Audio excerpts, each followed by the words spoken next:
ಸರಿಯೇ? ಹೊಗಳಿದ್ ಸರಿ. ನನ್ನ ಗಂಡನ ಹೊಗಳುದು ಸರಿಯೇ? ಹಾಗಿದ್ರೆ ಮತ್ತೆ ಆಕ್ಷೇಪಾರ್ಹವಾದ ವಿಷಯ ಅಂತದಿಲ್ಲ. ಅಮ್ಮ, ಹೊಗಳಬೇಕು ಅಂತಾದ್ರೆ ಹೊಗಳುವ ಕಾರ್ಯ ನಡೆದಿರಬೇಕು.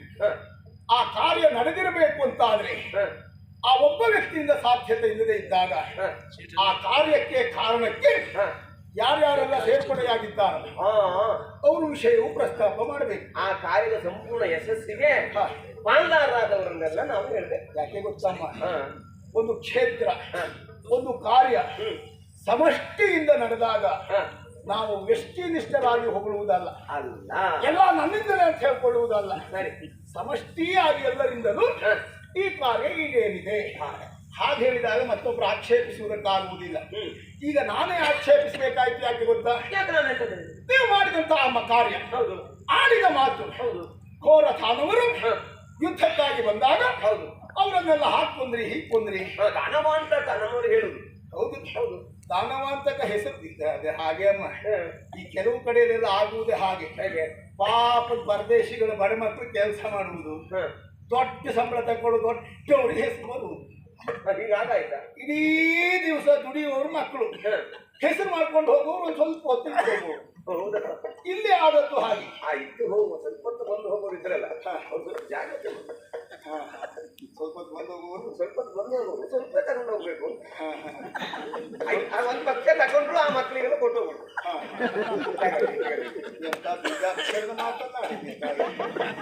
ಸ್ವಲ್ಪ ಹೊತ್ತು ಬಂದು ಸ್ವಲ್ಪವೇ ತಕೊಂಡು ಹೋಗ್ತಿದ್ರು ಏನು. ಯಾವತ್ತೂ ಬಹಳಷ್ಟು ತಕೊಂಡು ಸುತ್ತಿ ಇರುವಾಗ ಒಂದು ದಿವಸಕ್ಕೆ ಬಂದವರು ಯಾಕೆ ಕಡಿಮೆ ತಕೊಂಡು ಹೋಗ್ತಾರೆ? ಯಾವತ್ತೂ ಅವ್ರ ಶ್ರಮ ಬಹಳ ಹೆಚ್ಚಿರ್ತದೆ.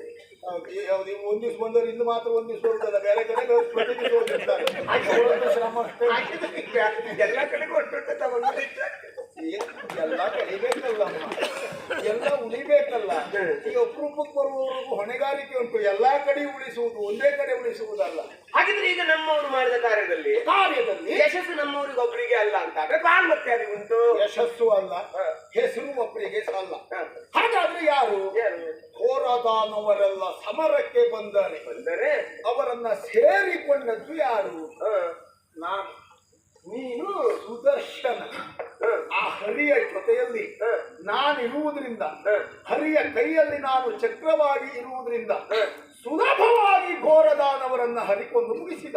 ಅದಲ್ಲದೆ ಅವನ ಸಂಕಲ್ಪ ಬಿಟ್ರೆ ಕೊಂದದ್ದು, ಕಳೆದದ್ದು, ಸೌರಿದ್ದು ಎಲ್ಲ ನಾನು. ಮುಚ್ಚು ಮುಚ್ಚಲ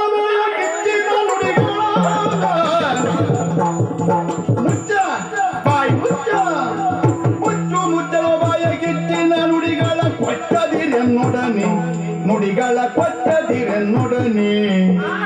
ಅಚ್ಚುತಗಿಂತ ನೀನು ಅಷ್ಟವಿರನು, ನಿನ್ನ ಹೆಚ್ಚಿಗಾಯಿತು ಕಂಡುದು.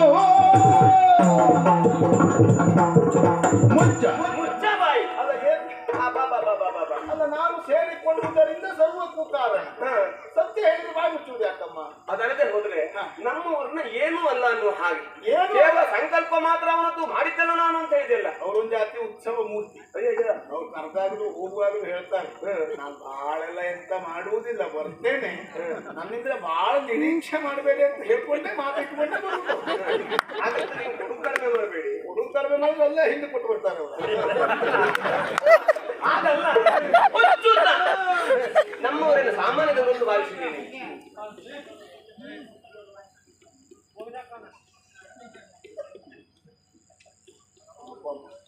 ಚ್ಯುತಿ ಇಲ್ಲದೆ ಹೋದವು ಅಂದ್ರೆ ಪ್ರಪಂಚವನ್ನ ಬೆಳೆಸುವಲ್ಲಿ ಒಂದಿಷ್ಟು ಚ್ಯುತಿಯಾಗದ ರೀತಿಯಲ್ಲಿ ನಮ್ಮವರ ಸಾಮರ್ಥ್ಯ ಹೇಗದು? ಹಿಡಿದ ಕಾರ್ಯವನ್ನು ಚ್ಯುತಿಲ್ಲದೆ ಮುಗಿಸ್ತಾನಾದ್ರಿಂದ ಅಚ್ಯುತ ಅದಲ್ಲ. ಅದರ ಜೊತೆಗೆ ಈಗ ಒಂದು ದೀಪ, ಆ ದೀಪದಿಂದ ಇನ್ನೊಂದು ದೀಪವನ್ನು ಹಚ್ಚಿದರೆ ಈ ದೀಪವೂ ಉರಿತದೆ, ಆ ದೀಪವೂ ಉರಿತದೆ, ಅಲ್ಲಿ ಚ್ಯುತಿ ಇಲ್ಲ.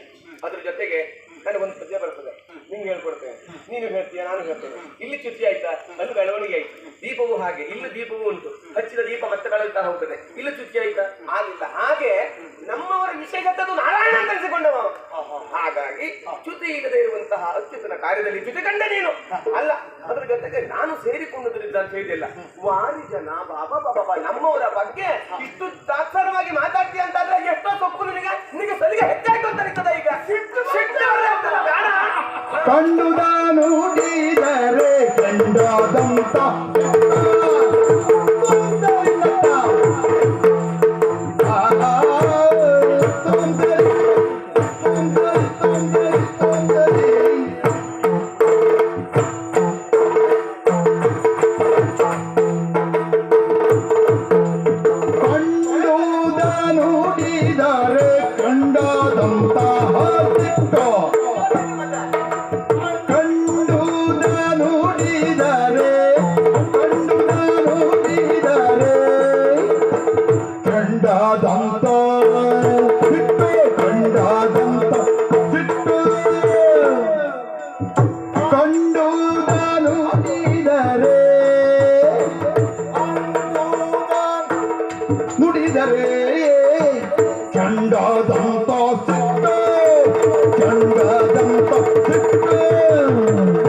ಲಕ್ಷ್ಮೀ ದೇವಿ ಓ ಲಕ್ಷ್ಮೀ ದೇವಿ ನಾನಲ್ಲದಿದ್ದರೆ ಗಂಡ ನಿಮ್ಮ ಗಂಡ ನಾನಲ್ಲದಿದ್ದರೆ ದಂಡ ಪರಿದಂಡ ಪರಿದಂಡ ನಿಮ್ಮ ಗಂಡ ನಾನಲ್ಲದಿದ್ದರೆ ದಂಡ ಖಂಡಿತ ದೇವಿ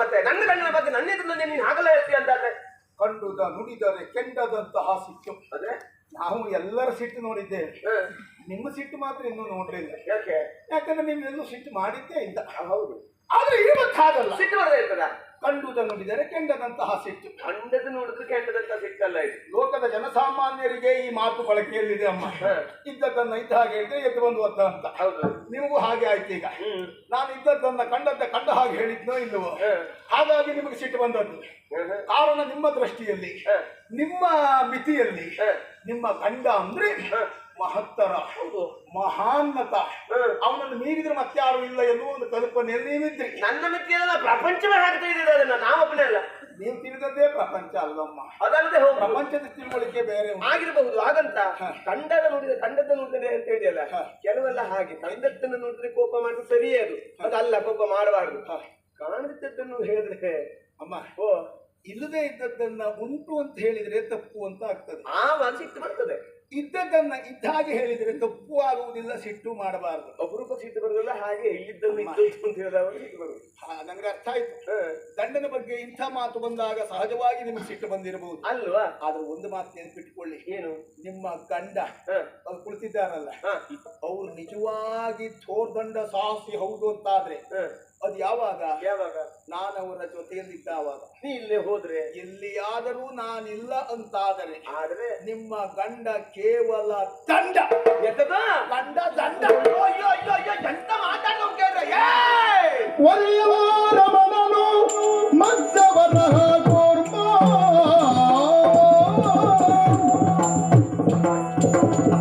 ಒಲೆಯವರ ಮನನು ಮತ್ಸವರ ಕೂರ್ಮ ನರಸಿಂಹ ರೂಪವನು ಒಲೆಯವರ ಮನನು ಮತ್ಸವರ ಕೂರ್ಮ ನರಸಿಂಹ ರೂಪವನು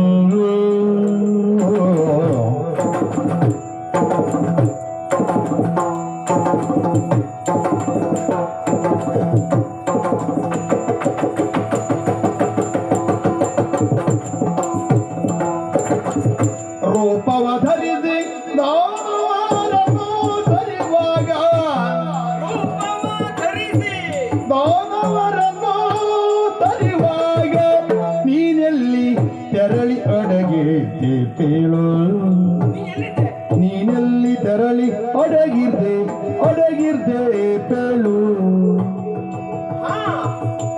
ರೂಪವ ಧರಿಸಿ ದಾನವರನ್ನು ತರಿವಾಗ ನೀನೆಲ್ಲಿ ತೆರಳಿ ಅಡಗಿದ್ದೆ ಪೇಳು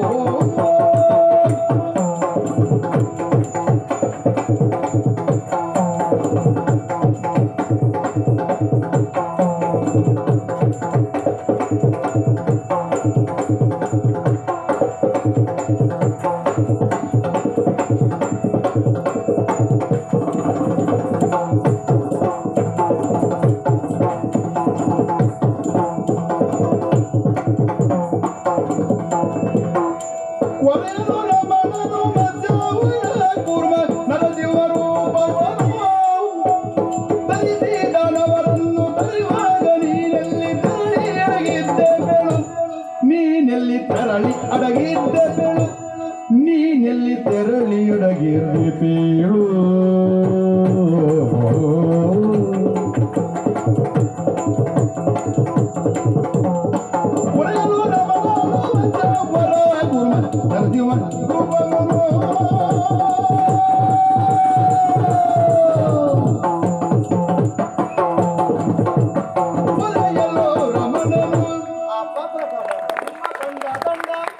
ನಾನಿಲ್ಲದಿದ್ದರೆ ದಂಡ ಲಕ್ಷ್ಮೀ ದೇವಿ.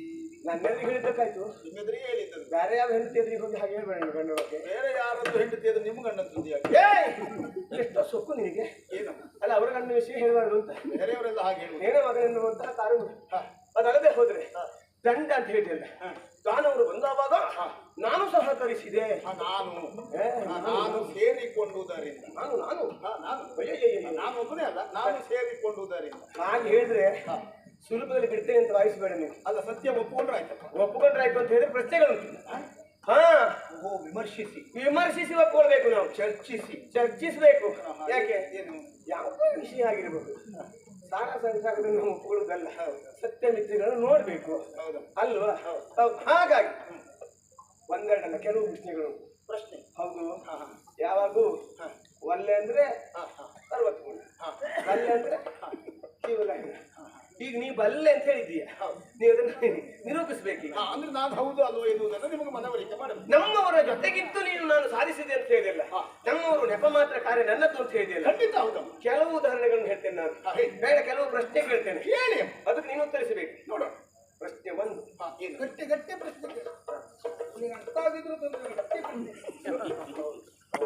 ಮಾಡುವ ಕೆಲವು ಬಾರಿ ಹಾಗೆ ಒಂದೊಂದ್ಸರಿ ಏನಾದ್ರೂ ಹೇಳಿಬಿಡ್ತಾರೆ, ಉತ್ತರ ಕೊಡುವುದೇ ಕಷ್ಟ. ಕೊನೆಗೆ ನೋಡಿದ್ರೆ ಉತ್ತರ ಅವರಿಗೂ ಗೊತ್ತಿರುವುದಿಲ್ಲ. ಒಟ್ಟಾರೆ ಎದುರಿಗಿದ್ದವರಲ್ಲಿ ಮಗ ಮಾಡ್ಲಿಕ್ಕೆ ನೋಡಿ. ನಮ್ಮಿಬ್ಬರಿಗೆ ಬರುವ ಇಲ್ಲಿ ಸಾಕ್ಷಿ ನೀವು ಇದ್ದೀರಿ. ನಾ ಸಾಕ್ಷಿ ಎಂತೆಂತ ವಿಷಯಕ್ಕೆಲ್ಲ ನೀವು ಸಾಕ್ಷಿ ಇದ್ದೀರಿ.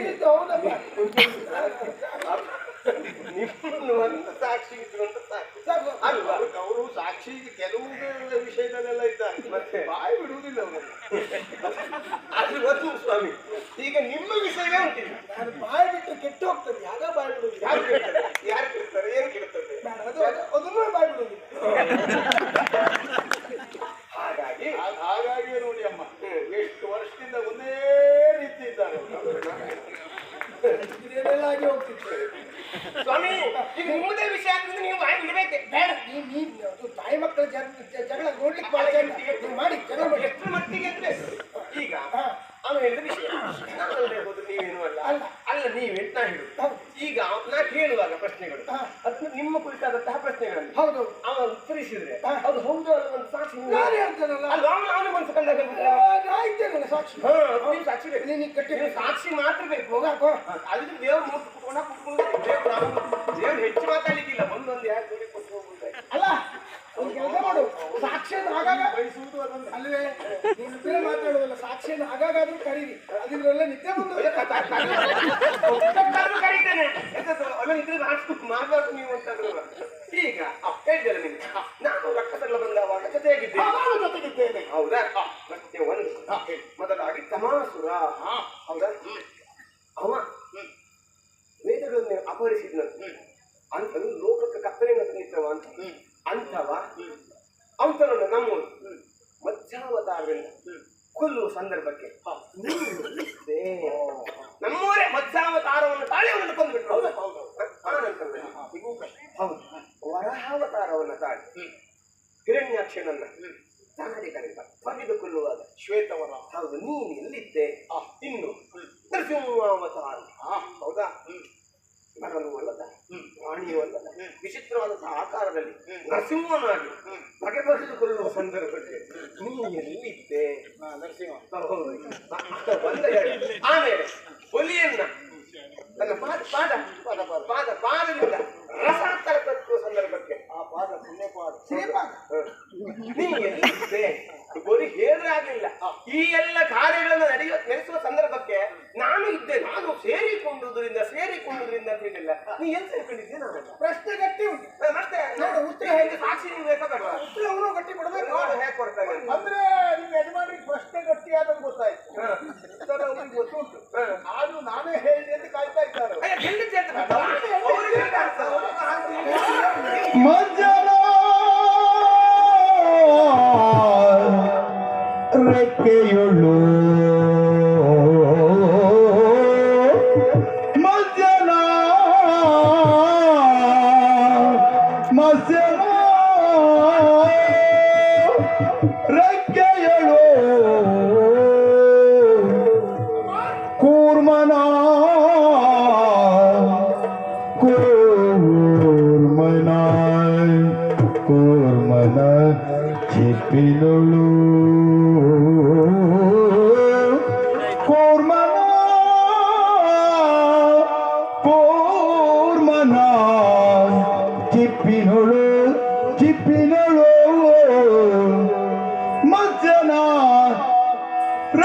ರೆಕ್ಕೆಯುಳು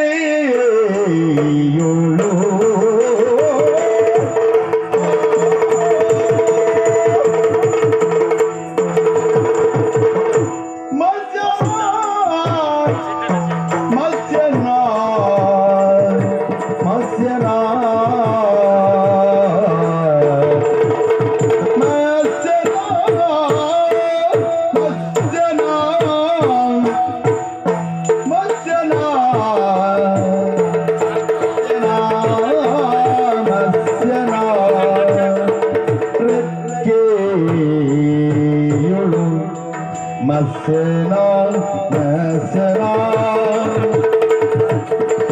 masena,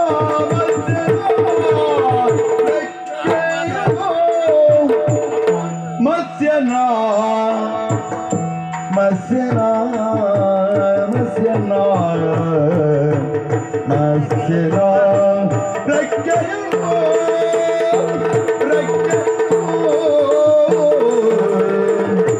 ಮಸನಾ ರೆಕ್ಕೆಯುಳು ಕೂರ್ಮನ ಚಿಪ್ಪಿನುಳು ಕೂರ್ಮನ ಕೂರ್ಮನ ಕೂರ್ಮನ ಕೂರ್ಮನ ಚಿಪ್ಪಿನುಳು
ದಂತದೊಳು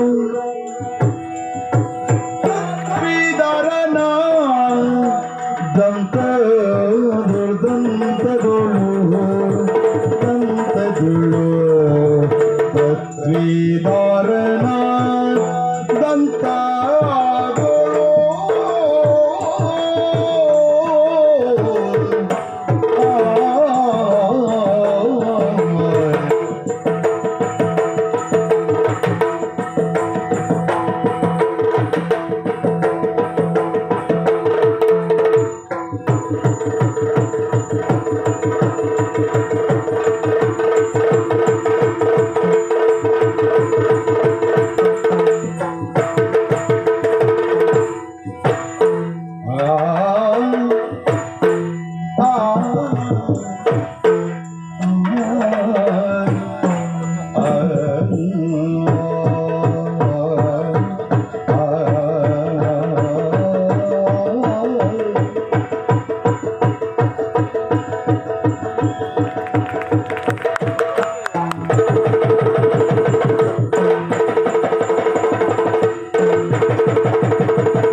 ಸತ್ಯನದ ಜೀವನ ಉಗುರೇನು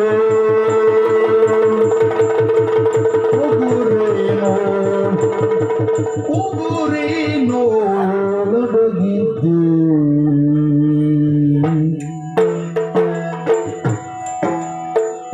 ಮತ್ತೆ ವಟುವಿನ ಪಾದದಿ ನಾ ಮತ್ತೆ ವಟುವಿನ ವಾಮನನ ಮತ್ತೆ ವಟುವಿನ ವಾಮನನ ಮತ್ತೆ ವಟುವಿನ ವಾಮನನ ವಟುವಿನ ಪಾದದಿ ಮತ್ತೆ ವಟುವಿನ ಪಾದದಿ ಇವಗೆ ಇದ್ದೆ ಸಹಾಯವರು ಸಹಾಯವನ್ನು ನಾನು ಇದ್ದೆ ಸಹಾಯವನ್ನು ಸತ್ತ ನರಜೌವನ ಗುರುವಿನ ಪದಗಿದೆ ಮತ್ತೆ ವಟುವಿನ ಪದದಿ ಇವಗೆ ಇದ್ದೆ ಸಹಾಯವನ್ನು ನಾನು ಇದ್ದೆ ಸಹಾಯವನ್ನು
ಅಡಗಿದ್ದೆ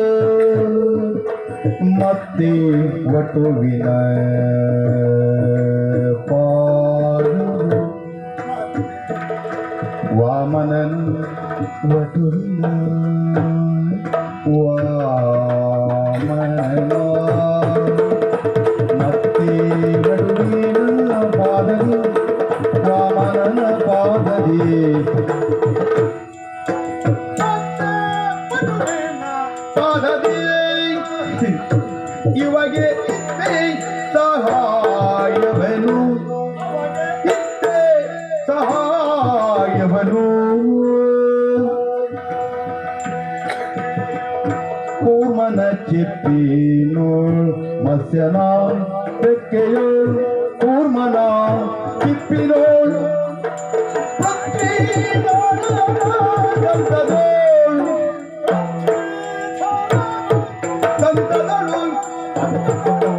ದಂತದಳು ಸತ್ಯ ನರಜೋಹನ ಊರಿನೊಳಗಿದ್ದೆ ಊರಿನೊಳಗಿದ್ದೆ ಮತ್ತೆ ವಟುವಿನ ಪಾದದಿ ವಟುವಿನ ಪಾದದಿ ಇವಗೆ ಇತ್ತೆ ಸಹಾಯ ಇತ್ತೆ ಸಹಾಯವನ್ನು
ಸಹಾಯವನು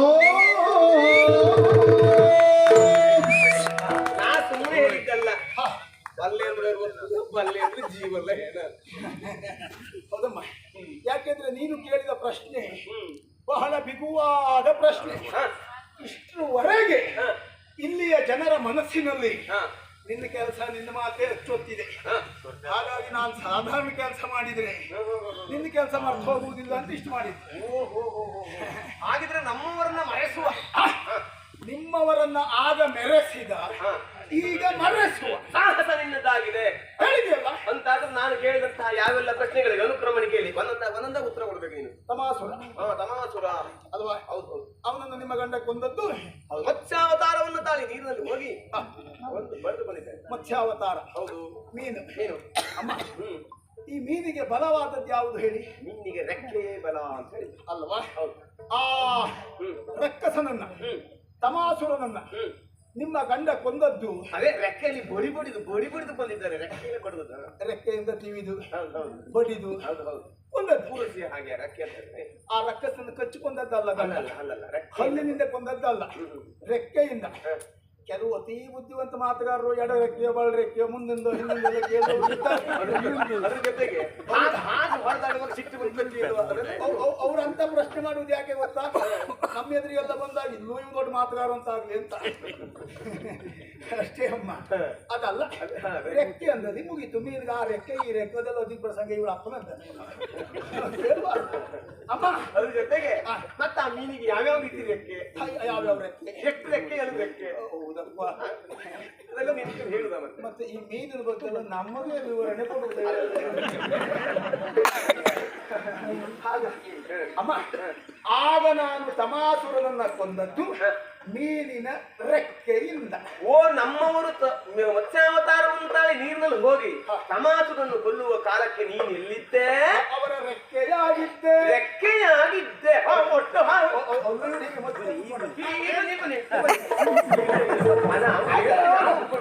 ಪ್ರಶ್ನೆ ಆಯ್ತಲ್ಲ, ಉತ್ತರ ಸಾಧಿಸಬೇಕಲ್ಲ. ಈಗ ಅವನು ಹೇಳ್ಬಿಟ್ಟೆ ನಾನು ರೆಕ್ಕೆಯಾಗಿದ್ದೆ ಅಂತ ಹೇಳ್ದ.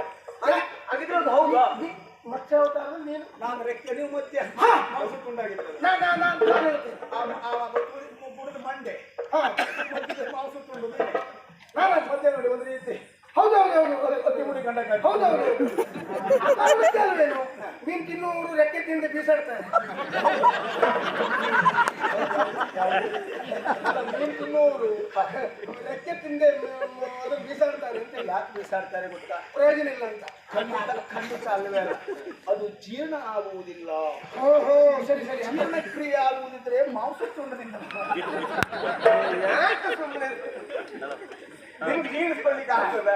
ನಿಮ್ಗೆ ಜೀರ್ಣಿಸ್ಕೊಳ್ಳಿಕ್ಕೆ ಆಗ್ತದ? ಮತ್ತೆ ಯಾಕೆ ನಿಮ್ಗೆ? ನನಗೆ ಗೊತ್ತುಂಟೆ, ನಾನು ಮೀನಿಗೆ ಬಾಯಿ ಹಾಕಬಾರ್ದು ನನಗೆ ಗೊತ್ತುಂಟು. ಅವ್ನು ಎತ್ತಿದ ವಿಷಯವೇ ಅದು. ನಾನು ಏನ್ ಮಾಡ್ತೇನೆ? ಹೋಗಿ ರೆಕ್ಕೆಗೆ ಬಾಯಿ ಈಗ ಹೇಳ್ತೀನಿ ಸಾಕ್ಷಿ. ನಾನು ಮತ್ಸ್ಯನಾಗಿದ್ದಾಗ ಇವನಾಗಿದ್ದ ನನ್ನ ರೆಕ್ಕೆ, ಅದರಿಂದಲೇ ಸಮುದ್ರದಾಳವನ್ನು ಪುಕ್ಕಿ ಮುರಿಯಿತು ಧನುಜನ ಪಕ್ಕೆ. ಅದನ್ನೆಲ್ಲ ಹೇಳುವುದಕ್ಕೆ ನಿನಗೆಷ್ಟು ಸೊಕ್ಕೆ?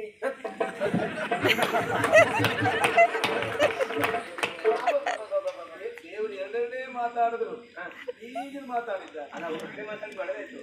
ಮತ್ತೆ ಪ್ರಾರಂಭದಲ್ಲಿ ರೆಕ್ಕೆ, ಆಮೇಲೆ ಅವ್ರು ಪೊಕ್ಕೆ, ಪೊಕ್ಕೆ ಪೊಕ್ಕೆ ಪೊಕ್ಕೆ ಅಂದ್ರೆ ಹೊಕ್ಕೆ. ಸ್ವಲ್ಪ ದೊಡ್ಡ ಶಬ್ದ ಅಲ್ವಾ? ಒಳ್ಳೆಯದು. ನಾವು ಹೊಕ್ಕದ್ದೆಲ್ಲಾದ್ರೂ ಶಬ್ದ ದೊಡ್ಡ ದೊಡ್ಡ ಅಲ್ಲಿ ಮುಗಿಲಿಲ್ಲ. ಒಂದಾಯ್ತಲ್ಲ. ಒಂದಾಯ್ತು. ನಾನು ಹಾ.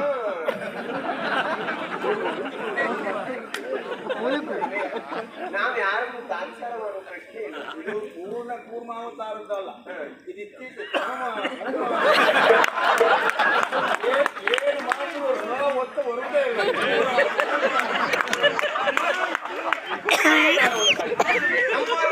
ಅಂತರೋದ್ಧರಣ ಅಂತ ಹೇಳಬಾರದು. ಹೌದಾ?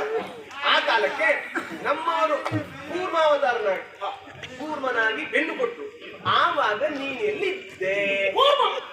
ನಿಮ್ಮ ಗಂಡ ಹೌದು. ಆ ದಿವಸ ಹೌದು. ಕೂರ್ಮ. ಹ. ಆ ದಿವಸ ನಿಮ್ಮ ಗಂಡನ ಕೂರ್ಮ ಅಂದ್ರೆ ಕೂರ್ಮಾವತಾರದಿಂದ ನಮ್ಮವರು ಮಂದಿರವನ್ನು ಎತ್ತಿದ್ರು ಬೆನ್ನು ಕೊಟ್ಟು. ನಾನು ಹೇಳಲಿಕ್ಕೆ ಹೊರಟದ್ದಕ್ಕೆ ಕೂರ್ಮಾವತಾರವಾಗಿ ಮಂದರಗಿರಿಯನ್ನೇ ಎತ್ತಿದ್ರು.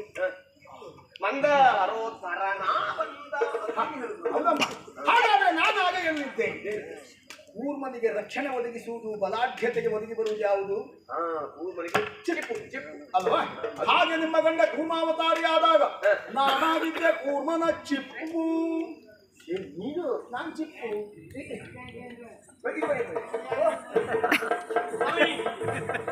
ಅವ ಹೇಳುದು ಈಗ ನೀವು ಕೂರ್ಮಾವತಾರವನ್ನು ಕಾಯ್ದ ಸಂದರ್ಭಕ್ಕೆ ಅವನಾಗಿದ್ದ ನಿಮ್ಮ ಚಿಪ್ಪು ಅಂತ. ನೋಡಿ, ಚಿಪ್ಪಿಗೆ ಬಾಯಿ ಹಾಕಿದ್ದ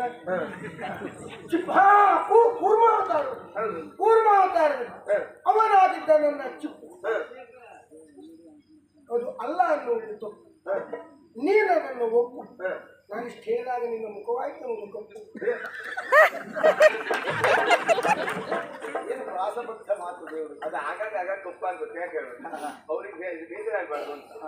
ಅವ್ರ ಮುಖ ಹಾಗೆ ಅಲ್ವಾ? ನಾನು ಹಾಗೆ ಹಾಗಾಗಿ ಅಲ್ಲಿಗೆ ಮುಗಿಯುವುದಿಲ್ಲ. ಕೂರ್ಮಾವತಾರ ಆಯ್ತು. ಇನ್ನು ಮುಂದೆ ಯಾವುದು? ವರಾಹಾವತಾರ. ಓ, ಹಂದಿ. ಹೌದು. ಹಿರಣ್ಯಾಕ್ಷ. ಹೌದಪ್ಪ, ಶ್ವೇತವರಾಹ. ಹೌದು. ನಿಮ್ಮ ಗಂಡ ಭೂದೇವಿಯನ್ನೇ. ಹೌದು, ಭೂದೇವಿಯನ್ನೇ. ಹೌದಪ್ಪ, ಬೇಡ ಹೀಗೆ ಮನುಷ್ಯ ಇಟ್ಟುಕೊಂಡ ಹೌದಾ. ಆವಾಗ ಅವನನ್ನ ನಮ್ಮವರು ವರಹಾವತಾರದಿಂದ ಕೊಂದ್ರು. ಆವಾಗ ನೀ ಎಲ್ಲಿದ್ದೆ?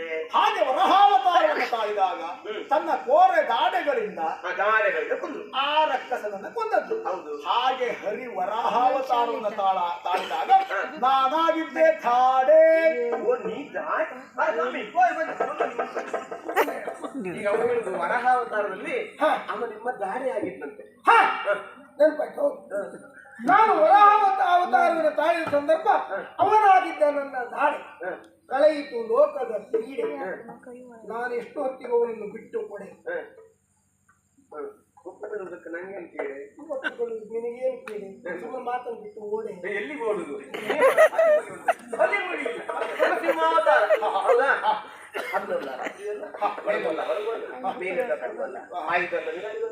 ಅಂತಹ ಒಂದು ಗುಣವೇ ಇಲ್ಲದವರ ಪಡೆದಂತಹ ಹಿರಣ್ಯಕಶಿಪುವನ್ನ ನಮ್ಮವರು ನರಸಿಂಹಾವತಾರವನ್ನು ತಾಳಿ ಉಗುರಿನಿಂದ ಬಗೆಬಗೆದು ನಖದಲ್ಲಿ ಹೀಗೆ ಬಗೆಬಗೆದು ಕೊಂದು. ನೀ ಎಲ್ಲಿದ್ದೇನೋ? ನರಸಿಂಹ ಕೊಟ್ಟದ್ದು ಒಂದು ರಗಳೆ ಉಂಟಲ್ಲ ಮಾಡಿ ಆ ಕೊಪ್ಪವನ್ನು ಹೊಡೆಕೊಂಡು ಹೊರಗೆ ಬಂದು ಆ ಬಿಳಿ ಹಲ್ಲು ತೋರಿಸಿ ಮಾಡಿದವನಿಗೆ ಈ ಕಾರ ಉಂಟಲ್ಲಮ್ಮ, ಆ ನರಸಿಂಹ ನೆನಪು ಮಾಡಿಕೊಂಡ್ರೆ ಭಯ ಆಗ್ತದೆ. ಆವಾಗ ಹೇಳಿದ್ದೆ ನಖ ಅಂದರೆ ರಕ್ಕಸನನ್ನ ಸಿಗಿದು ಬಗೆದು ಕೊಂದದ್ದು ತನ್ನ ನಖದಿಂದ. ಹೌದು. ನರಸಿಂಹಾವತಾರ ತಾಳಿದಾಗ ನಾನಾಗಿದ್ದೆ ಅವನ ನಖ. ಓ, ಆಯುಧವನ್ನು ಯಾವುದು? ಅದೇ ನರಸಿಂಹವನ್ನು ಕೊಲ್ಲುವಾಗ, ನರಸಿಂಹಾವತಾರದ ಮಾಡಿ ನೀವು ಹಿರಣ್ಯಕಶಿಪುವನ್ನು ಕೊಲ್ಲುವಾಗ ನಖ ನರಸಿಂಹ ಅವತಾರದಲ್ಲಿ ಅವನಾಗಿದ್ದ ನನ್ನ ನಖ. ಅವನನ್ನು ಕೊಂದದ್ದು ನಖದಿಂದ. ಹೌದು. ಆಗ ಕಳೆಯಿತು ಲೋಕದ ದುಃಖ, ಉಂಟಾಯ್ತು ಲೋಕಕ್ಕೆ ಸುಖ. ನೋಡು, ದೇವರ್ತಾ ಉಂಟು ನಿಮ್ಮ ಮುಖ.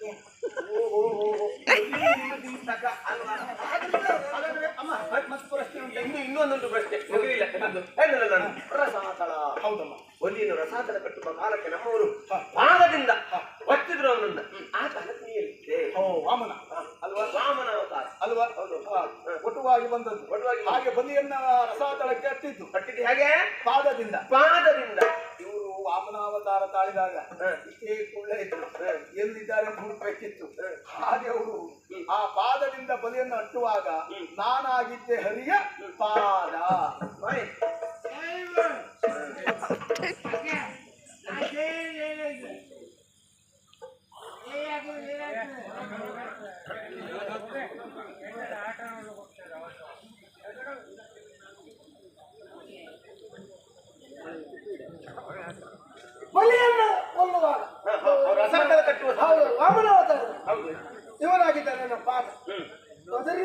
ಬಲಿ ಪಾತಾಳಕ್ಕೆ ಹೋದ.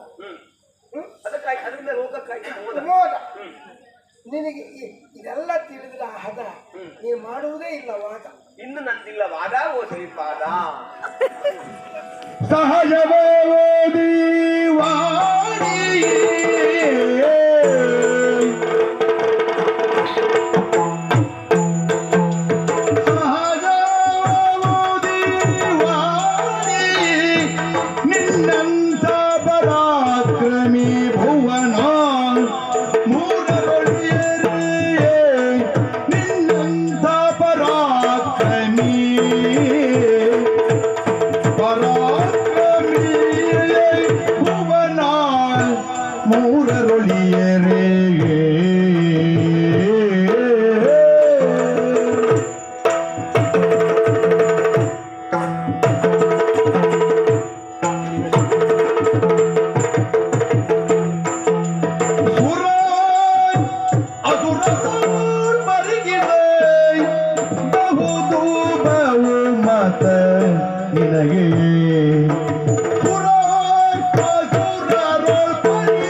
ಸಂಪೂರ್ಣ ಕೇಳ್ತಾ ಇದ್ದೇನೆ. ಕೇಳೋದು ಬಹಳ ಚಂದ. ಜೊತೆಯಲ್ಲಿ ಯಾವುದು ಒಪ್ಪತಕ್ಕ ವಿಚಾರ ಆ ಕಲ್ತಾಗ ನಾನು ಮಾತಾಡ್ತೇನೆ. ನಾನು ಇಷ್ಟು ಮಾತಾಡ್ತೀನಿ ಪರವಾಗಿ. ಹೌದಾ? ಹೆಂಡತಿ ಹೇಳಿದಾಗೆಲ್ಲ ಹ್ಞೂ ಆಗ್ತಾ ಇದ್ರಲ್ಲ. ಆ ಕೂಳಿ ನೀನಿಲ್ಲಾಗಿತ್ತು. ಓ ಅಂದ್ರೆ ಅಷ್ಟೊತ್ತಿಗೆ ಯಾರು ಎದುರಿಗಿದ್ದಾರೋ ಅವ್ರು ಪರವಾಗಿ. ನಿನಗೆ ಒಂದು ಸತ್ಯ ಹೇಳ್ತೇನೆ, ನಿನಗೆ ಗೊತ್ತಿಲ್ಲ ಆ ವಿಚಾರ. ನಿನಗೂ ಹೇಳ್ತಿದ್ದೀರಿ ಗೊತ್ತಾಗ್ತಿತ್ತು. ಯಾವ ಮನೆಯಲ್ಲಿ ಹೆಂಡತಿ ಹೇಳಿದ್ದಕ್ಕೆಲ್ಲ ಗಂಡ ತಲೆ ಅಲ್ಲಾಡಿಸ್ತಾನೆ, ಅವ್ರ ಮನೆಯಲ್ಲಿ ಯಾವ ಗಲಾಟೆಯೂ ಇರುವುದಿಲ್ಲ. ಓ ಜಗಳವೇ ಜಗಳವೇ ಹಾಗಾಗಿ ನೀವು ಅವ್ರು ಹೇಳಿದ್ದಕ್ಕೆಲ್ಲ ತಲೆ ಆಡಿಸಿ ಸುಖ ಸಂಸಾರದ ಸೂತ್ರವೇ ನಿನಗೆ ಆದ್ಮೇಲೆ ಗೊತ್ತಾಗ್ತದೆ. ಅದು ನಿಮ್ಮನ್ನು ನೋಡಿದ್ರೆ ಆಗುದೇ ಬೇಡ. ಯಾಕೆಂದ್ರೆ ಅದು ಬೇಕು. ಅದೊಮ್ಮೆ ಜಗಳವೇ ಇರಲಿ, ಸಂತೋಷ ಏನಿದ್ರು ಒಂದು ಸಂಸಾರ ಅಂತ ಬೇಕೇ ಬೇಕು. ಹಾಗಾದ್ರೆ ನನ್ನ ಕಾರ್ಯವೈಖರಿಯನ್ನು ನಾನು ನಿಜವಾಗಿ ಮೆಚ್ಚಿಕೊಡ್ತಾ ಇದ್ದೀನಿ. ಈಗ ತುಲನೆ ಮಾಡಿ ನೋಡಿದಾಗ ನೀನು ಹೇಳಿದ ಮಾತಿಗೆ ಉಂಟಲ್ಲ, ಬಹುಮತ ನೀನಾಗಿ. ಓ ಹಾಗಾದ್ರೆ ಇವತ್ತು ಬಹುಮತ ನನಗೆ, ನಿನಗೆ ಮತ್ತು ನಾನೀಗ ಬಹುಮತ ಆಗ್ತದೆಯೇ ಇಲ್ವಾ ನಿರ್ಣಯಿಸುವುದು ಬೇಡ. ನಿರ್ಣಯಿಸುವುದು ಬೇಡ, ನಾನೇ ಒಪ್ಪಿ ಹೇಳ್ತಾ ಇದ್ದೀನಲ್ವಾ. ಮತ್ತೆ ಯಾರು ನಮ್ಮ ಪಂಗಡಕ್ಕೆ ಬರ್ತಾರೆ ಕೇಳುವುದು ಬೇಡ. ಯಾಕೆ ಕೇಳುವುದೇ ಬೇಡ. ಬಹುಮತ ಎಲ್ಲರೂ ನಿನ್ನ ನಮಗೆ ಬೇಕಾದದ್ದು ಅಷ್ಟೇ. ಅಷ್ಟೇ. ನಿಜವಾಗಿ ಸುರ ನರ ರಕ್ಕಸ ಅವರಲ್ಲಿ ನಿನ್ನಂಥ ವಿಕ್ರಮಿಗಳು ಯಾರಿದ್ದಾರೆ? ಸತ್ಯ ಹೇಳ್ತಾ ಇದ್ದದ್ದ ಪರವಾಗಿ ಮಾತಾಡ್ತಾ ಇದ್ದೀನಿ. ನಾನು ಆಚೆ ಹೋದ್ಮೇಲೆ ಹೇಳ್ತಿ ಅಂದ್ರು ಹೀಗೆ ಹೇಳ್ತೀರ? ಸುಮ್ಮನೆ ಹೇಳತ್ನೇ ನಾನು ಅವತ್ತು ಇದನ್ನೇ ಹೇಳ್ತೇನೆ. ಅಂದ್ರೆ ಸುಳ್ಳು ಹೇಳಿದ್ದು ಅಲ್ವಾ?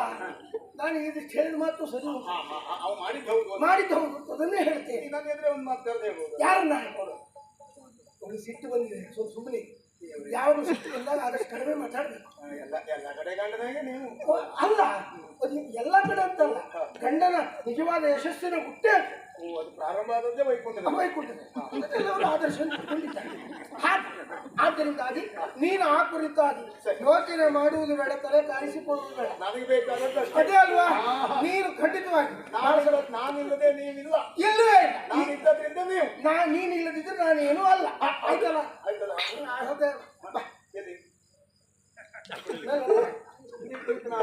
ಅಲ್ಲ ಚಕ್ರ ಮಾಡಿದ್ದಾರೆ. ಇನ್ನ ನನಗೆ ಗೊತ್ತಾಯ್ತು ಏನು ನೀವು ಮತ್ತೆ ಹೀಗೆ ಮಾಡಿದಾಗಲೇ ಗೊತ್ತಾಯ್ತು ನಮಗೆ ಇನ್ನು ನಿಮ್ಮ ಜೊತೆ ಬಂದ್ರೆ ಇದೇ ಜಾಗ. ಆಗ ಅಲ್ವೋ ಬೆರಳು ಬಿಡಿಸುವ ಪಕ್ಕನ ಈ ಬೆರಳು ಎತ್ತು ಅಷ್ಟೇ, ಈ ಬೆರಳಿಗೆ ಹೇಳ್ತಾರೆ, ಆ ಬೆರಳಿಗೆ ಅಲ್ಲ. ನಾನು ಬರುವುದಿಲ್ಲ. ಏನ್ ನಾನು ಅಷ್ಟು ಸಣ್ಣ ಜನ ಅಂತ ಮಾಡಿದ್ರೆ ಇಷ್ಟು ದಿವಸವಾದರೂ ಇಷ್ಟು ಕಾಲ ಗತಿಸಿದ್ರು ಯಾವುದೇ ಸಂದರ್ಭದಲ್ಲಿಯೂ ನಾನು ದೇಹದಾರಿಯಾಗಿ ನಿಮ್ಮ ಎದುರುಗಡೆ ಬಂದದ್ದಿಲ್ಲ. ನಾನು ಇಷ್ಟೆಲ್ಲ ಮಾತು ನಿಮ್ಮಲ್ಲಿ ಆಡಿದ್ದು ಇಲ್ಲ. ಇವತ್ತು ಬಂದಿದ್ದೇನೆ ಯಾಕೆ? ನಿಮ್ಮ ತಲೆ ಒಳಗೆ ಬಹಳ ಉಂಟು. ಗಂಡ ಹೇಳ್ತೀವಿ ಎಲ್ಲ ನಮ್ಮಿಂದ ಬೆಳಗಾಗುವುದು, ಎಲ್ಲ ನಮ್ಮಿಂದ ಉದ್ಧಾರ ಆಗ್ತಾ ಇರುವುದು ಅಂತ ಅದೊಂದು ಇಳಿಸಬೇಕು ಎನ್ನುವುದೇ ನನ್ನ ಮುಖ್ಯ ಉದ್ದೇಶ. ಇದು ನೋಡಿ, ನಾನು ಇವತ್ತಿನಿಂದ ನಿಮ್ಮ ಮೇಳ ಬಿಟ್ಟೆ. ನಮ್ಮ ಮೇಳ ಬಿಟ್ಟೆ ಅಂದ್ರೆ ಬೇರೆ ಮೇಳ ಹೋಗುವ ಆಲೋಚನೆ ಉಂಟಾ? ಅದು ಹೊಸ ಮೇಳ ಕಟ್ಟುವ.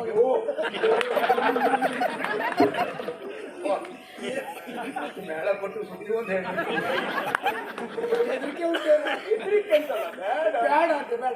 ಯಾಕೆ ಹೀಗೆ ಹೋದಾಗಲೇ ಸಿಗುವುದು ಬಹಳಷ್ಟು ಉಂಟು ಮತ್ತು ಕೊಟ್ಟುಕೊಂಡು ನಾವೇ ಹಾಕೊಂಡು ಜೊತೆಯಲ್ಲಿ ಕಟ್ಟಿದವರು ಪಡುವ ಪಾಡನ್ನು ನೋಡಿದಾಗ ಅರ್ಥ ಆಗ್ತದೆ. ಅದು ಭಯಾನಕ. ಆದ್ರಿಂದ ಅದು ಬೇಡ. ಹಾಗಂತ ನಾನು ಬೇರೆ ಮೇಳಕ್ಕೆ ಹೋಗ್ತೇನೆ ಅಂತ ಅಲ್ಲ, ನಿಮ್ಮ ಮೇಳದಲ್ಲಿ ನಾನು ಇರುವುದಿಲ್ಲ. ನಾನೇನಿದ್ರು ಇನ್ನು ಮೇಲೆ ಸ್ವತಂತ್ರ ಏಕಮೇವ ಅದ್ವಿತೀಯ. ಕರೆದಲ್ಲಿ ಹೋಗುದು, ಕಾರ್ಯದಲ್ಲಿ ಯಾರು ಎಷ್ಟೊತ್ತಿಗೆ ಕರೀತಾರೋ ಅಲ್ಲಿಗೆ ಹೋಗುವುದು. ಜಾತಿ ಅತಿಥಿ ಇದ್ದ ಹಾಗೆ. ಅದಕ್ಕೆ ಬೆಳಿಗ್ಗೆ ಹೆಚ್ಚು. ನಿಮಗೇನಾದ್ರೂ ಅನಿವಾರ್ಯತೆ ಇದ್ರೆ, ನಾನಿಲ್ಲದೆ ಇದ್ರೆ ನಿಮ್ದೇನು ನಡೆಯುವುದಿಲ್ಲ ಅಂತ ಗೊತ್ತಾದ್ರೆ ನೀವು ಹೇಳಿ ಕಳುಹಿಸಿದ್ರೆ, ನಮಗೆ ಪುರುಷೊತ್ತಿದ್ರೆ ಇಲ್ಲಿಗೂ ಬರ್ತೇನೆ ಅತಿಥಿಯಾಗಿ. ಅತಿಥಿ ಆದೀತು. ಅಗತ್ಯ ಬಿದ್ದರೆ ಕಳಿಸ್ತೇವಂತೆ. ನೋಡು ನಿಮ್ಮ ನಂದಿನ ಮಾತು ಆಗಲ್ವಾ? ಅಗತ್ಯ ಬಿದ್ರೆ ಅಂದ್ರೆ ಪ್ರತಿ ದಿವಸ ಅಗತ್ಯ ಬಿದ್ರೆ ಮತ್ತೆ ನಾ ಬರುವಲ್ಲ. ಪ್ರತಿದಿನ ಅಪರೂಪಕ್ಕೆ ದೊಡ್ಡ ದೊಡ್ಡ ಪೆಟ್ಟಿಗೆ ಇದ್ರೆ ಹೌದೌದು. ದೊಡ್ಡದಿದ್ರೆ, ವಿಶೇಷವಾದದ್ದಿದ್ರೆ, ಬಹಳ ದೊಡ್ಡ ಮಟ್ಟದಲ್ಲೇ ಸಿಗ್ತದೆ ಎನ್ನುವ ನಿರೀಕ್ಷೆ ಇದ್ರೆ ಅವತ್ತು ನಿಮ್ಮನ್ನ ಅಗತ್ಯವಾಗುತ್ತೆ. ಬರ್ತೇನೆ. ಆಯ್ತು, ಹಾಗೆ ಮಾಡಿ. ಬರ್ತೇನೆ. ಆಯ್ತು ಸ್ವಲ್ಪ ಜಾಗ್ರತೆ. ಆದೀತು. ನಾನಿಂದ ಇದ್ದಾಗ ಹುಡುಗಾಟಿಗೆ ಮಾಡಬಾರ್ದು. ಹುಡುಗಾಟಿಕೆ ಮಾಡಬೇಡಿ. ಮತ್ತೆ ನಿಮ್ ಮಿತಿ ಗೊತ್ತಿಲ್ಲದೆ ಹಾರ್ಲಿಕ್ಕೆಲ್ಲ ಹೋಗ್ಬೇಡಿ. ಯಾವತ್ತೂ ಮಾಡುವುದಿಲ್ಲ. ಅಲ್ಲ, ಮಾಡುವುದಿಲ್ಲ. ಆದ್ರೂ ಮತ್ತೆ ಹೇಗೂ ಇನ್ನು ಮುಂದೆ ನಾನು ಒಬ್ಬನೇ ಅಂತ ಎಲ್ಲಾದ್ರೂ ಹಾರ್ಲಿಕ್ಕೆ ಹೋಗಿ ಕಾಲು ನೋವು ಮಾಡ್ಕೊಂಡು ಮತ್ತೆ ನೀವು ಇಲ್ಲೇ ಇದ್ದೀರಿ ಕಷ್ಟ. ಈ ಹದ ಯಾವಾಗ ಹಿಡ್ಕೊಂಡಿದ್ದೇವೆ ನಾವು.